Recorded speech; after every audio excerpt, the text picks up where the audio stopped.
नाते से किसान की प्रगति और हरियाणा की प्रगति इसका सीधा सीधा संबंध है।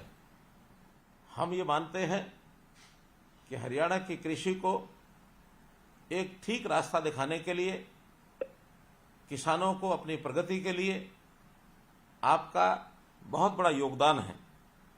साथियों, खेती जब प्रारंभ में शुरू हुई तो परंपरागत तौर पर हम मुख्य रूप से धान है, गेहूं है अथवा सरसों है, कपास है, गन्ना है आदि फसलें ही उगाते थे और इन फसलों से भी हमने देश भर को एक प्रकार से खाद्यान्न के नाते से आत्मनिर्भर बनाया।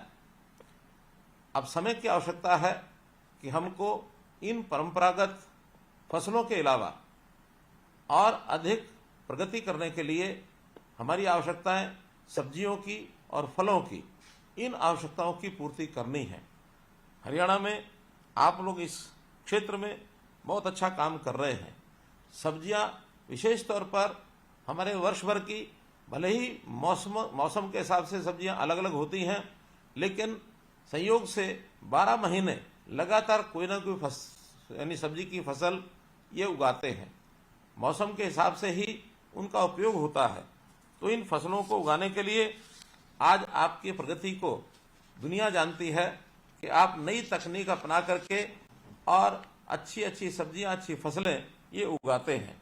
उसकी बिक्री के लिए जैसा हमारी आवश्यकताएं, स्थानीय आवश्यकताओं को तुम पूरा करते ही हैं, लेकिन जहाँ बड़ी मार्केट है उसका भी हम एक प्रकार से पूर्ति करते हैं।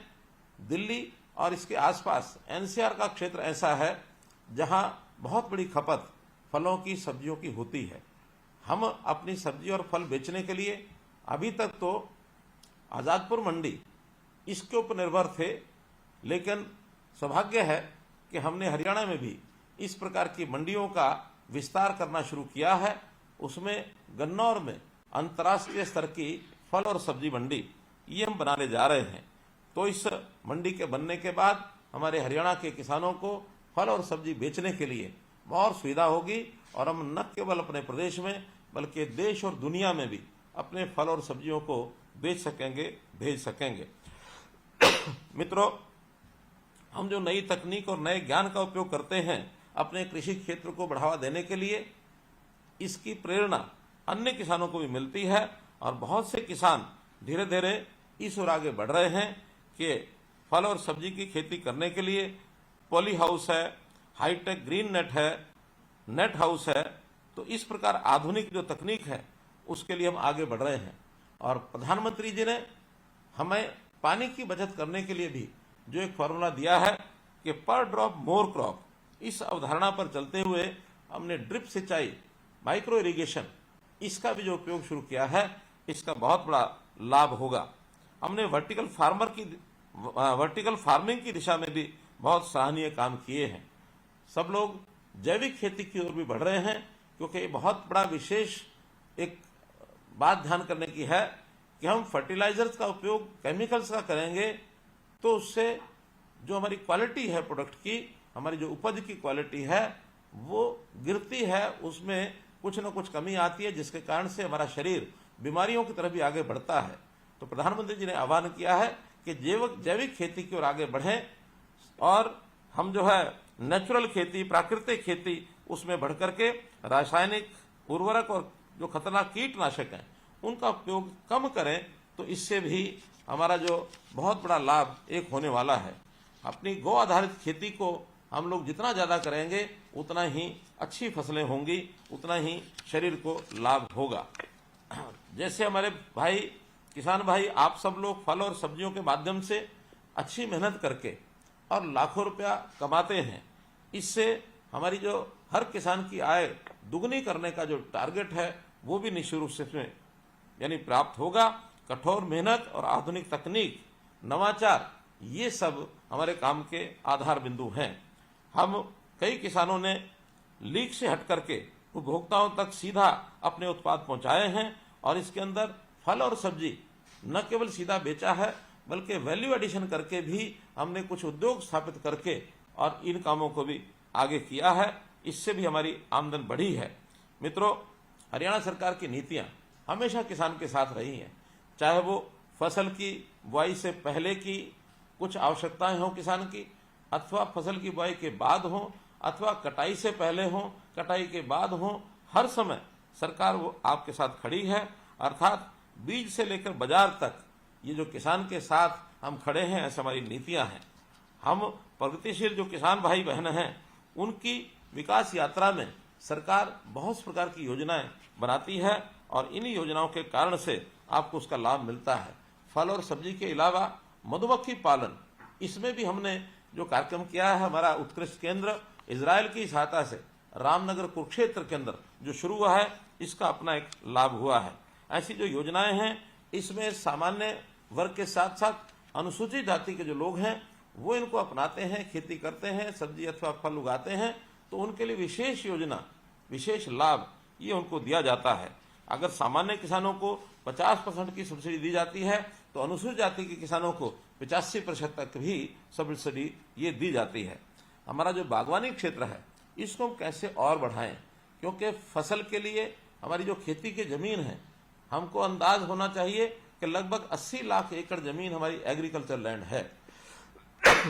अभी इस समय इसमें बागवानी और खेती मात्र 7 लाख एकड़ अर्थात 7% ही लगभग इसका उपयोग हम करते हैं, लेकिन इसको बढ़ाने की आवश्यकता है।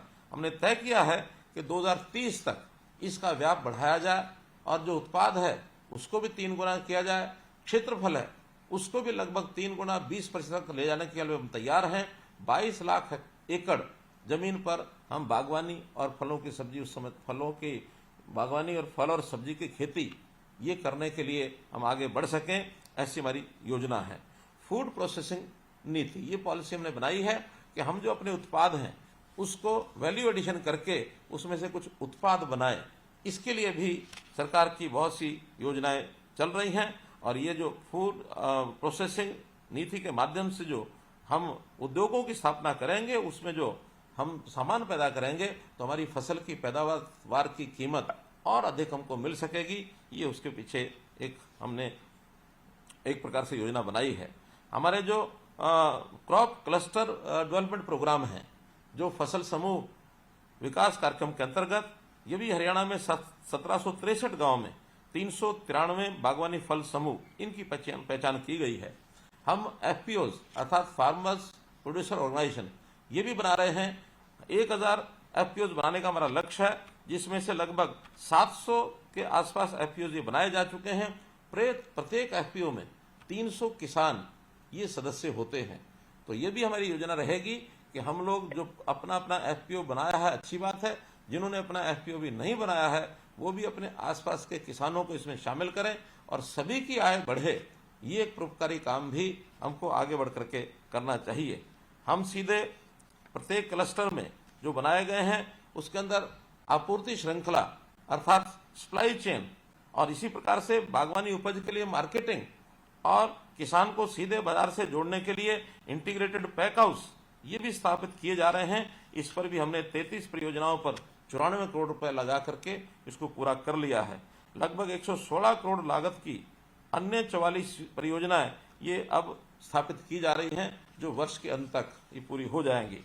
बहुत से हमारे फल हैं, जैसे आम है, अमरूद है, बेर है, चीकू, लीची, आंवला, नाशपाती, आड़ू, आलू बुखारा, केला, पपीता, सिट्रस फल, अंगूर, अंजीर व स्ट्रॉबेरी के बाग लगाने के लिए प्रति एकड़ लागत का 50% देते हैं।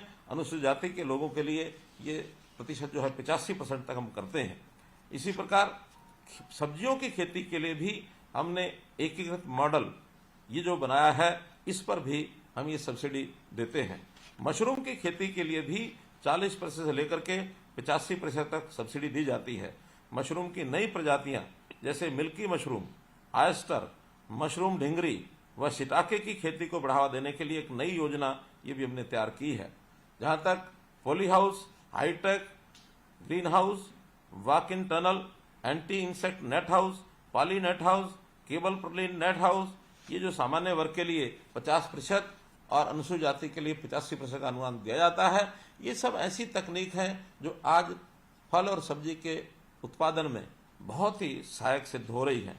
गुणवत्तापूर्वक सब्जी पौध, क्योंकि पौध भी अपने आप में बहुत बड़ी आवश्यकता होती है किसान की, तो उसको ऐसी जो सब्जी की पौध अच्छी अगर मिलती है तो उसको अपने किसान अच्छी प्रोडक्शन के लिए उपयोग कर सकते हैं। उच्च तकनीक वाले जो ग्रीन हाउस हैं उसके अंदर ये पौध, मिट्टी रहित पौध, ये वहाँ उत्पादन कराया जाता है। मीडिया यानी मिट्टी रहित पौध को शिमला मिर्च, ककड़ी, टमाटर, खरबूजा और बैंगन, ये पौध बहुत सफलतापूर्वक बनाई गई है। जो हमारे किसानों के एक्सलेंस सेंटर्स हैं उसमें Gharaunda, hi-tech green house Gurugram और रोहतक, गुरुग्राम और रोहतक दोनों जगह, ऐसे ही जो फ्रूट्स का हमारा एक्सलेंस सेंटर है मांगियाना सिरसा और इंटीग्रेटेड बागवानी विकास केंद्र पलवल और सुंदरा, इसमें बुकिंग करके और हम पौध जो है वो सप्लाई करते हैं। अभी हमने 2022-23 यानी पिछले वर्ष में ये जितनी भी स्कीमें हैं इसके अंदर लगभग 25,000 लाभग्राही, इनको 166 करोड़ रुपए की ये सब्सिडी दी है, जिसके अंदर poly house vertical farming, Bombay stacking vertical farming, fruit area, mushroom unit medium cost, mushroom unit low cost, cold storage, water tank, ऐसी जितनी योजनाएं हैं इन योजनाओं में 2022-23 के अंदर हमने लगभग 166 करोड़ रुपए की सहायता ये किसानों को दी है। इजराइल और हरियाणा, इसको मैं जरूर उल्लेख करना चाहूंगा, क्योंकि हमारा जैसे हरियाणा की भूमि और जलवायु है, ऐसे ही इजराइल की भूमि और जलवायु ये भी लगभग समान है। तो समान एक प्रकार से सब पैरामीटर्स होने के नाते से हमको ऐसे देश के साथ जो इन चीजों में बहुत प्रगति कर चुका है उसके साथ ही हमें कोई अपने समझौते करके उनके तकनीक का उपयोग करना होगा। तो हमने इजराइल की सहायता से बहुत से ऐसे कार्यक्रम चलाए हैं जिसका हमको लाभ हो रहा है, चाहे वो फलों में, सब्जियों में, फूलों की खेती, मधुमक्खी पालन, ये सब इजराइल की टेक्नोलॉजी से हम आगे बढ़ा रहे हैं। हमारे 14 ऐसे उत्कृष्ट केंद्र अर्थात एक्सीलेंस सेंटर्स, ये सब एक प्रकार की नई टेक्नोलॉजी बढ़ावा देने के लिए प्रदेश में स्थापित किए गए हैं।